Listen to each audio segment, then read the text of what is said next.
Namaste and welcome, friends, to the beginning class of this series that we're going to be discussing over the next many weeks. This topic of communities, the Paramhansa Yogananda's vision for the future.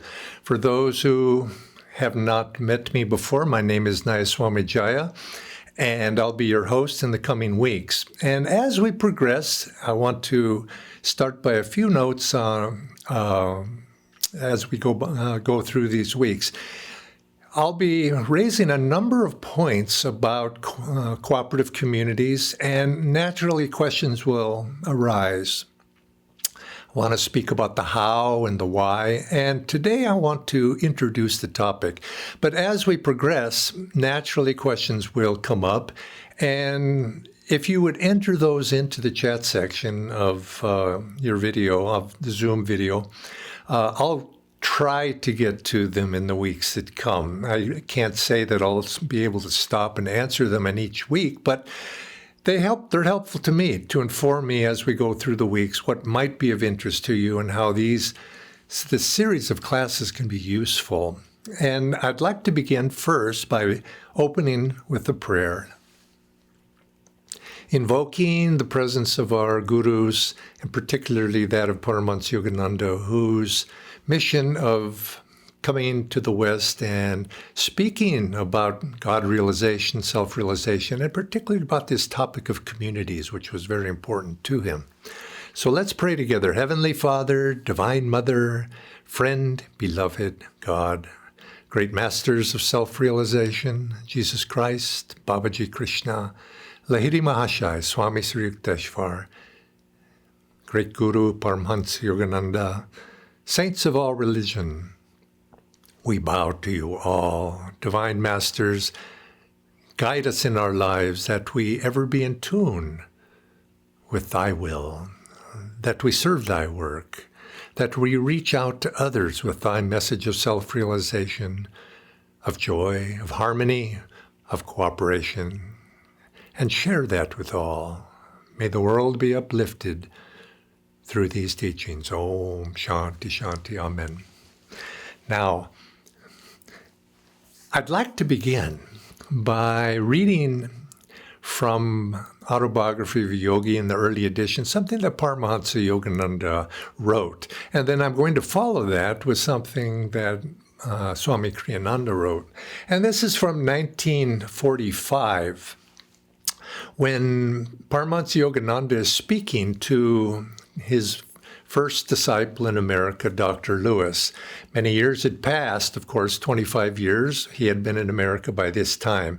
But he says in his autobiography, he says, "Far into the night, my dear friend, the first Kriya Yogi in America, and him, he discussed with me the need for world colonies founded on a spiritual basis.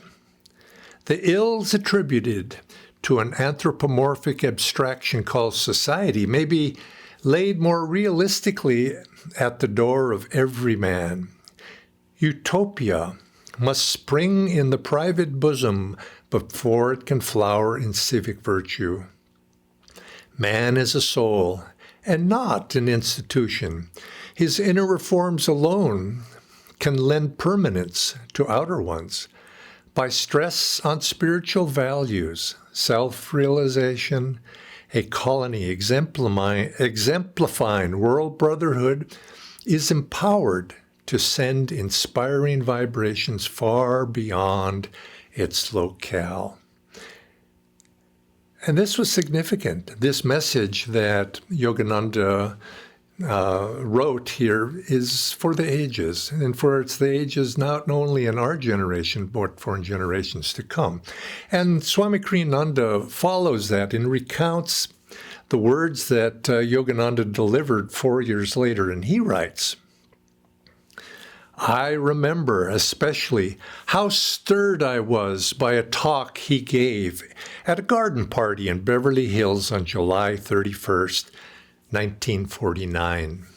Never had I imagined that the power of human speech could be so overwhelming.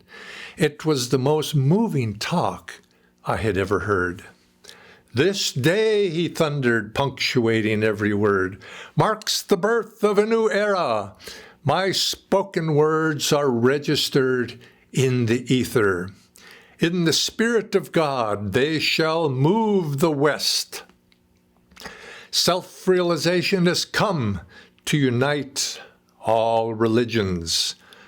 We must go on, not only those who are here, but thousands of youths must go north, south, east, and west to cover the earth with little colonies, demonstrating that simplicity of living plus high thinking lead to the greatest happiness.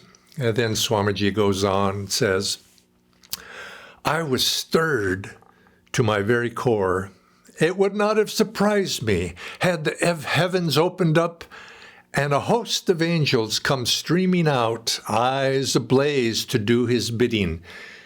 Deeply, I vowed to do my utmost to make his words a reality. 20 years later, with his inner help, and by the grace of God, I was able to start the first of what have since become several thriving communities. That's very stirring. Of course, it's stirring to Swamiji, but also stirring to all of us. Thousands of youths, and I was one of those youths. But as the years have passed, I've looked at this topic and I've asked myself, why was this topic of such importance to Master? Why was it so important to Swamiji? Well, of course, from Swamiji's point of view, I think it's rather obvious that he was the disciple and he wanted to put that message of Swami or of Paramhansa Yogananda, he wanted to put that message into practice. He, of course, said that in his early life, when he was a teenager, he had these ideas of wanting to start a community, perhaps remembrances from past lives, whatever it might be. So he was naturally primed to be able to hear that message. And of course, probably Paramhansa Yogananda knew that, saw that in Donald Walters, that disciple who became Swami Kriyananda, and he began to plant that seed within him. And of course, it took root. And so as you could say, from Swami's point of view, there was obviously the objective reality of why communities might be a good thing.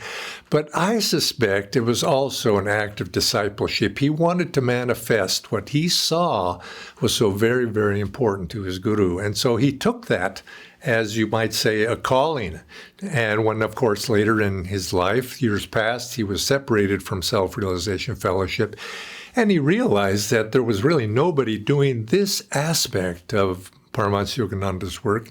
He took it upon himself to make it happen. Well, of course, that being Swamiji, but why was it so important to Master? Why did he even bring it up in the first place? And it wasn't so much that he himself wanted to create a community, live in a community, but we have to remember Paramhansa Yogananda was a prophet. He was a liberated soul. You could even say he was an avatar. And he could foresee the future, and he saw the need. He came to answer the need of souls, and answer the spiritual need of souls. But not only was he a great spiritual teacher, he came to transform society. And that's the role of great souls. They come with a spiritual message, but they come also to uplift people on a practical level. And so his message, which was for self-realization, also had to be applied practically in the day-to-day living of the millions and billions of people that are on this earth. How can they find a pathway, an avenue, a means by which these teachings could be implanted within them, and they could use these teachings? And so through communities, that was one avenue. And of course, this is what we've seen in the development of Ananda Village, where I personally reside. We've seen it's become a laboratory for people to practically put spiritual principles into action. Well, you could see he came with that message. It wasn't something that was going to be manifest in his lifetime. He obviously had hopes that it would be, and he actually did try to begin a small community in his hermitage there in Encinitas in California, but it was late in his life, and it wasn't something that took root. The time was not yet ripe. But he saw in his disciple, Swami Kriyananda, that perhaps in the future, and I think he probably foresaw that, and I do believe, and Swami always reiterated this, it was through his master's grace guiding him that he was able to accomplish what he accomplished, which was the creation of Ananda Village and the other communities of Ananda associated with Ananda Village, this movement which he called World Brotherhood colonies. Now, my part in this, and is of course to answer this question in my own mind: why was it so important, and how was it going to happen? And when I first met Swami Kriyananda, I had no inclination toward this. I came to him, Swami Kriyananda, in 1968, many years later. But yet Ananda Village hadn't really started yet at that time. He had purchased a piece of property in the Sierra Nevada foothills in 1967, and a year later I met him. But I remember the first time I did meet him. I went to his flat. I had taken a series of classes with him in October, November of 1968. And he invited me because I was curious. I wanted to pursue the classes that he had taught on Raja Yoga, Hatha Yoga, meditation. And he says, we have a satsang or a group gathering, group meditation at my flat in San Francisco on Thursday nights. Why don't you come? And because I was curious and interested in the spiritual teachings, I did. And the first time I went there, I was presented with a manuscript. Now he invited me in, and it preceded the discussion and the discourse and the meditation. But afterwards, he said, I want you to see something. I want to share something with you. And he gave me a manuscript that was a book in the writing. And this was something that I came to learn was often Swami Kriyananda would do. He wrote 150, 140 books, and as he was writing, he always wanted to share what he had written up to that point with students, with other people who had some interest. And so he'd put it in manuscript form and staple it together, and he would share it. Say, read this and tell me, what do you think? And so it was with that book he shared with me then. And at that time, in 1968, he had not written many books. I mean, there were a few. He had written a book on Hatha Yoga. He had written a book on spiritual sayings called Yours the Universe, maybe one or two others. So this was one of his early books, and it was called Cooperative Communities, How to Start Them and Why, which has since been revised from experience learned and is now entitled Intentional Communities, How to Start Them and Why. And he said, read this. I want you to tell me what you think. And of course, remember, I had just met him, and it wasn't that I knew him very well, but he would hand it out to any of the new students that come, that perhaps stirring up some interest. So I did. I read it, and of course, I returned to those gatherings in the future weeks, and he would always ask for people's input. And from there, little by little, he began to stir interest. Now, as I say, my interest was not particularly in that regard. I had wanted to perhaps come to know him so that I could learn Kriya Yoga, meditation, and that happened too. But in the background, there was always this interest. And he had said he had purchased property in the mountains, in the foothills of the mountains. And then time passed, and he asked me, are you interested in helping? And by this time, I had come to know him a little bit better. And I said, yes, I'll help.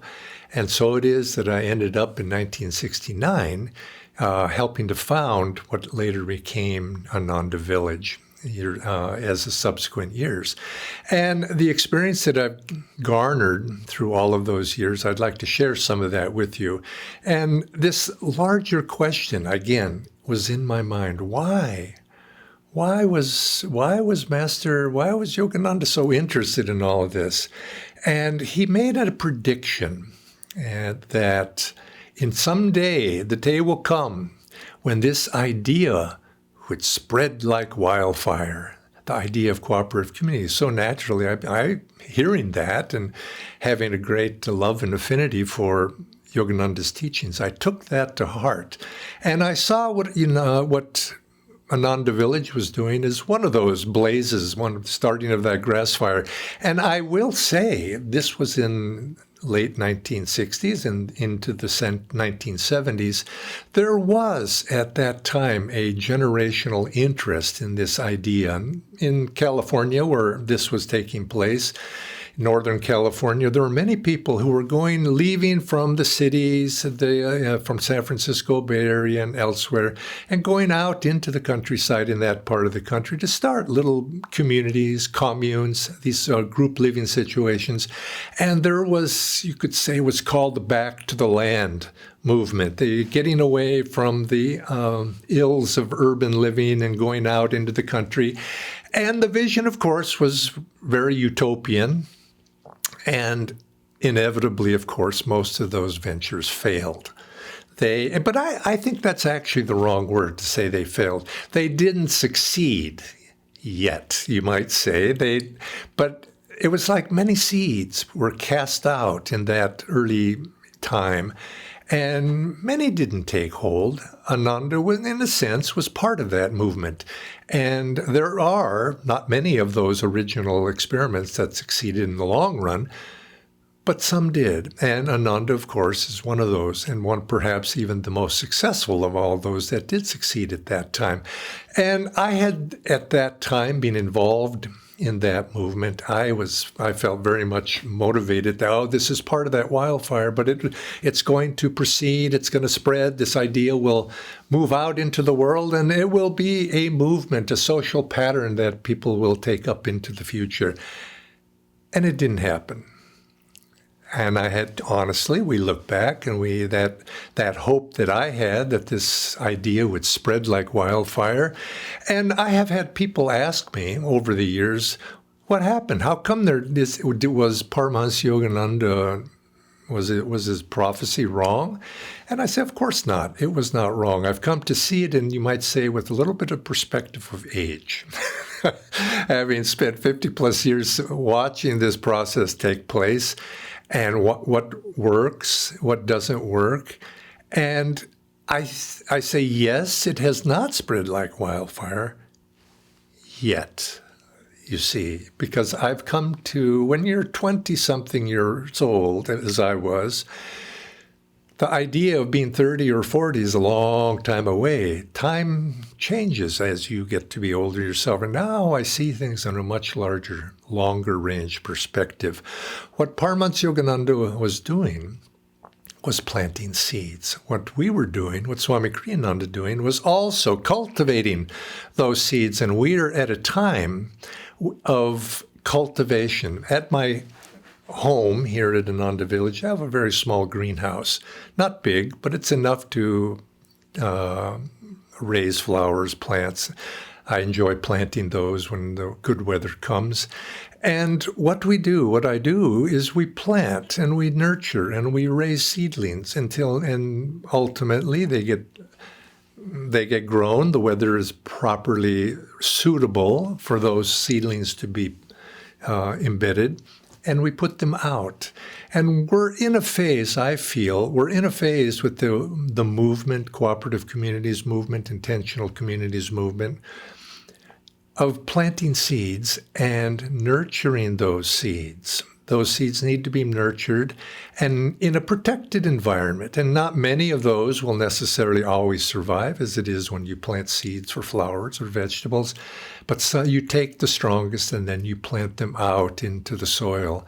And right now, the soil outside of that greenhouse needs to be cultivated. It needs to be improved. And I think this is the phase that we are in right now. We are cultivating the soil into which you plant. And I remember as a principle of being a gardener in the early days, that my gardening guru, you might say, an elderly gentleman who taught me what I know about gardening, he says, you don't raise plants. It's not your first priority. Your first priority is to improve the soil.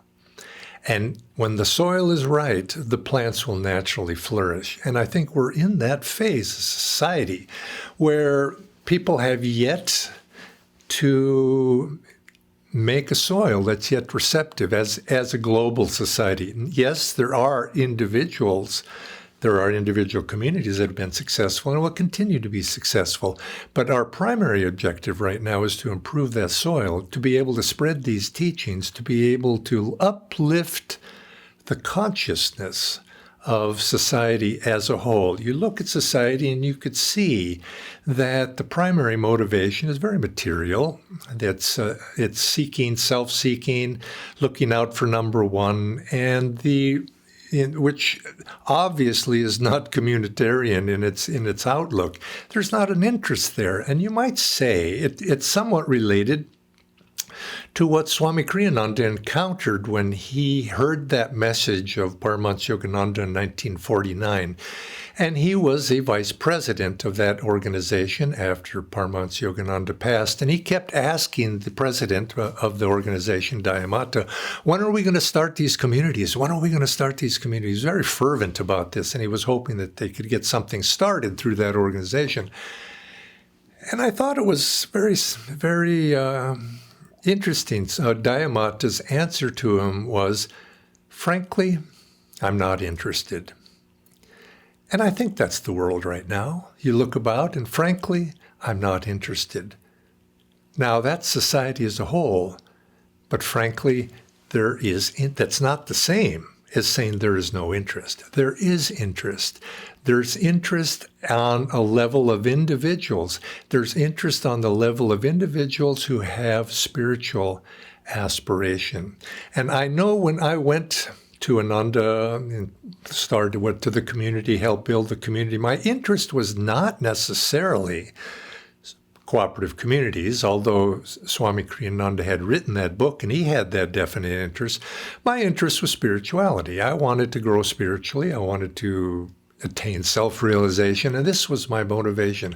But little did I know in those early days when I was in my 20s, that the real benefit was going to come through my experience of being part of that cooperative community. Many people go off into the wilderness or in the wilderness society seeking God, but they have a difficult time because they have not yet learned the skills to be able to get along with their brother and sister. They haven't learned the skills to be able to develop love of the heart. They haven't deserved the skills of working with other devotees. I know many devotees that are great souls, and they're deep meditators, but they can't get along with others. And I've seen this over and over again. And in any organization that wants to try to create a cooperative community, isn't this the first thing? We have to develop the soil of right attitude. Now, if we say that for an individual community, how much more so for society as a large? But this sounds like I'm being pessimistic, doesn't it? But I'm not, because I do firmly believe that society as a whole, world society as a whole, is on an upward track. We're moving upward in consciousness. Consciousness is evolving. I look back in my own life to when I was growing up, 1950s, 60s, 70s, very different world that we live in now. Now, many people are very pessimistic about that. Say, and people are always saying, it's all going to hell in a handbasket, as we say in America. Not so. There is difficulty. And actually, Paramhansa Yogananda prophesied that the world at large will go through difficult times. Now, must it go through difficult times? No, I don't think that's necessarily so. But you can see that the attitudes in the world today are such very, very materialistic, very much me and mine, us four, no more.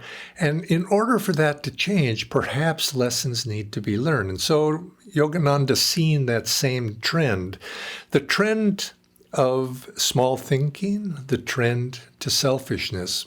And actually, he lived during World War I, World War II, the 20th century, first half.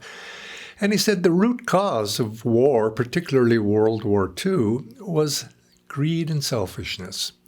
And have those been eradicated by what happened in the earlier part of the 20th century? I don't think so. They're still there. They're lurking. But we are slowly also evolving. And I've seen great changes take place in societal consciousness during my lifetime. But is it enough?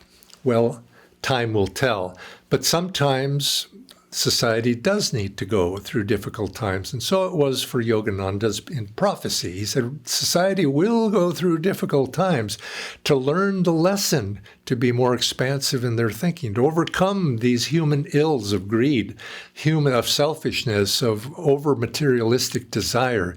These things will be overcome, and ultimately, through the lessons learned, society will be improved in the long run.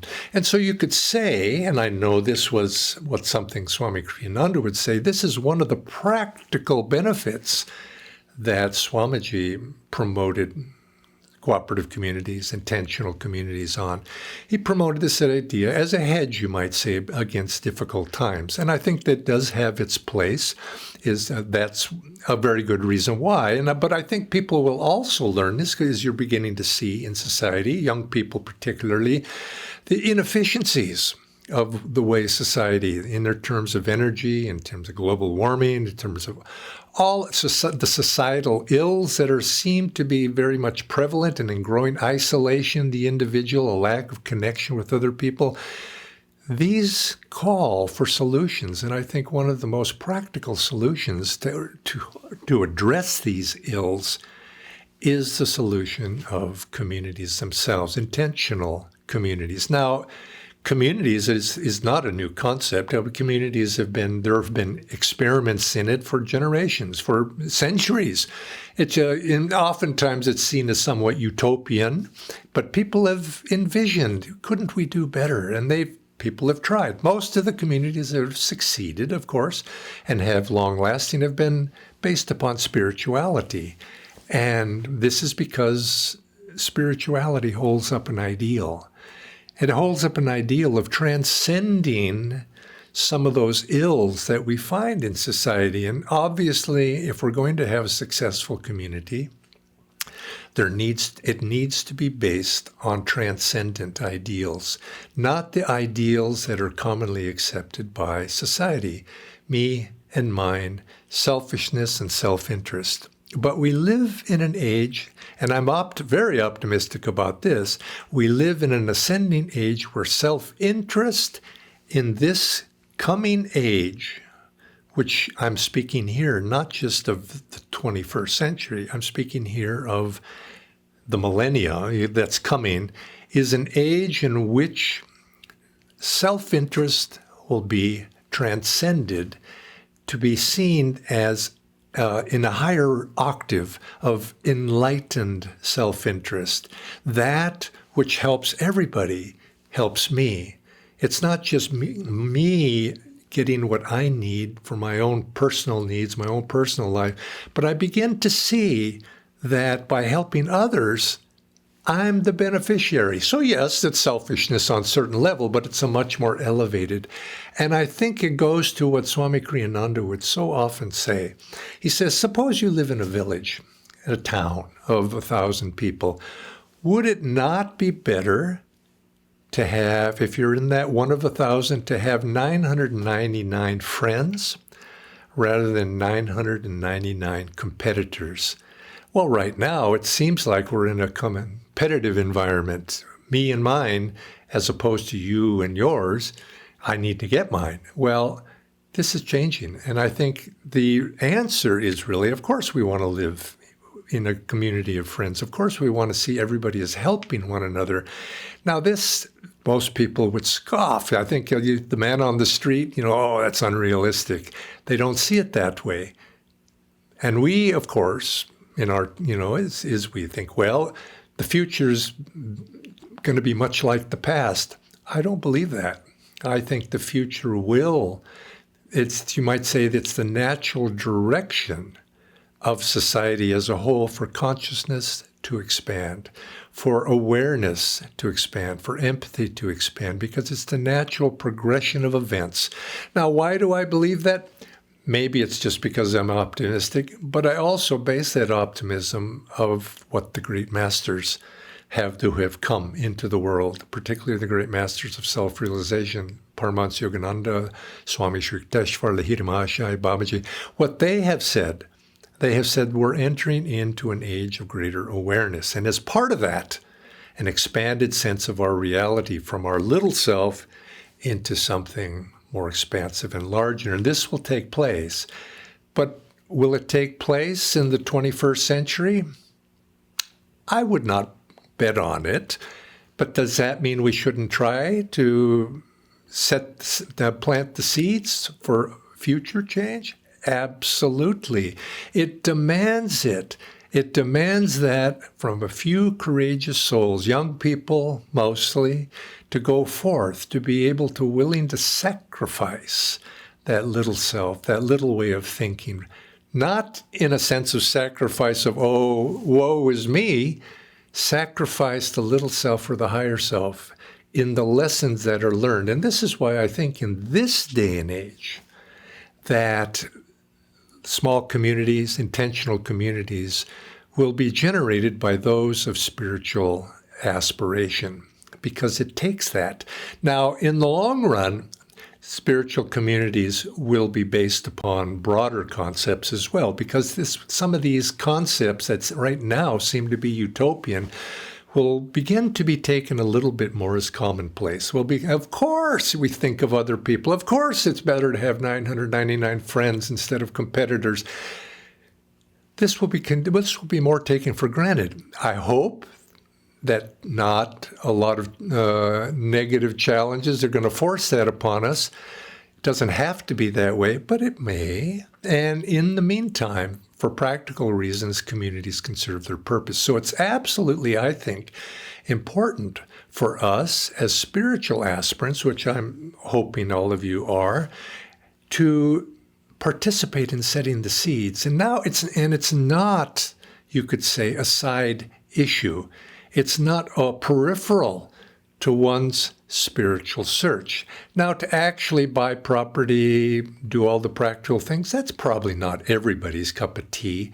But the idea of promoting the attitudes, promoting the values, promoting the,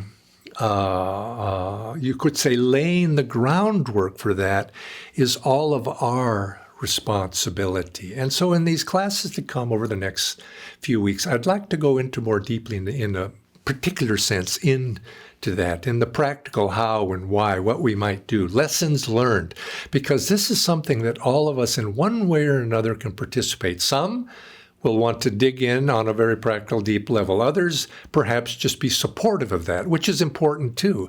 But you could say all of us have a responsibility to lay the groundwork or to cultivate the soil. And of course, when I've spent many of the last 2 decades in India helping this work there. And we asked, those of us, me and my companions, why are we here, Swamiji? What are we doing here? He says, we're here to make the teachings of our Guru, Paramhansa Yogananda, better known in the land of his birth. And you could say, in other words, is to plant seeds there. But we have also done this in America as well. We've also done this in Europe. And ultimately, through our outreach efforts into other continents as well. This is what we can do. We can focus on this. Maybe this is our focus right now. But in the background, there are going to be a few of us, a few of you, who want to take this a little bit further. And maybe you can't buy property. Maybe you can't do something like Ananda Village yet or now. But you can begin to promote the concepts. All of us can. The idea of cooperating, working together, harmony, setting an environment, sacrificing the little self, that ego self, for something higher, being embracive. we'll go into these as the weeks come. So I'm going to leave it at that and just end with this note, and then we'll pick this up. And I invite your questions also in the chat box. Consciousness is evolving societally in a general scale. It must evolve.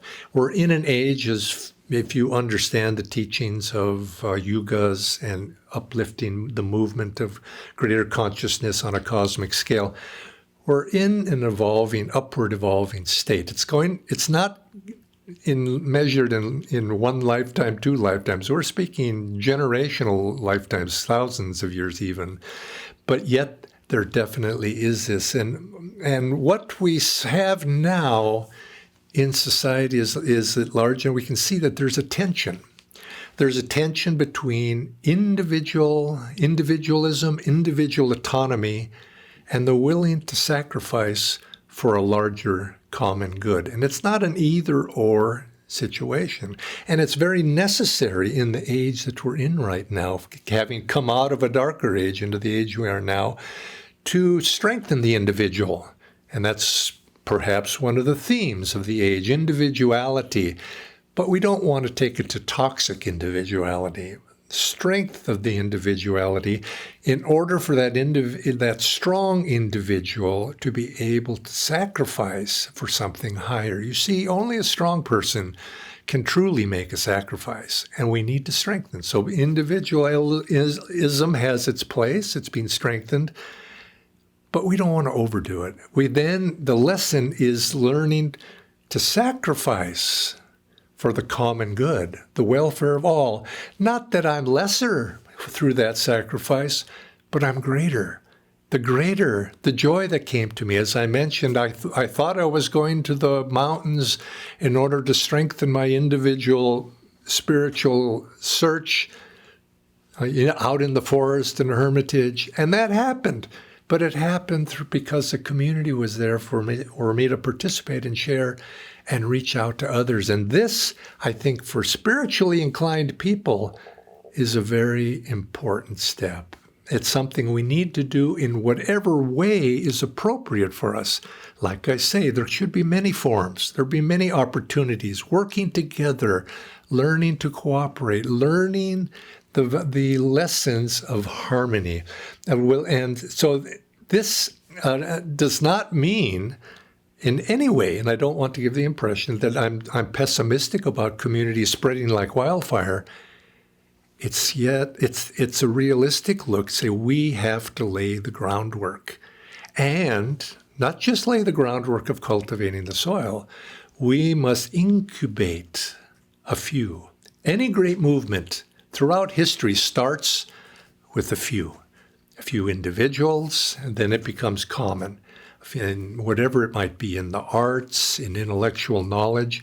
And I think it's the same here with communities. A few people must come together, and the fact that some fail, they don't fail. They have not yet succeeded. Many experiments must go out. Most, I think right now, those that are spiritually based have the most likelihood of succeeding, but others can try to, based upon other concepts, at least people of goodwill, whether they identify themselves as spiritually oriented, people of goodwill coming together and having high ideals. And eventually this becomes common. Right now, perhaps it's not, but I think it's extremely important that those who have the energy, have the foresight, to have the desire, the will to share, and I think go forth and learn the lessons and take those lessons. And these are for a few courageous souls. You could say the time to act is now. And again, any social movement, whatever it is, takes a few people stepping forward, willing to sacrifice, to not just be part of the crowd, is to go forward with high ideals. And that's really what changes the world, whether it's in this movement or any movement. And don't say failure if things don't work out. You get up and you try again. And it takes testing. And all of us, through the testing, can share those lessons. And that's what I want to do in these classes that come. Share some of the lessons. What works? Let's be practical, as Yogananda said. Be practical in your idealism.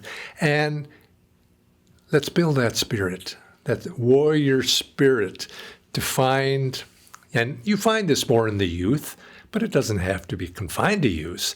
But let's bring up a generation. Let's inspire a generation. Let's be mentors, if that's our role, to a generation to see this vision of the masters take root for our benefit, but for society's benefit as a whole. And we'll see that what Paramhansa Yogananda and the great masters predicted will come to fruition.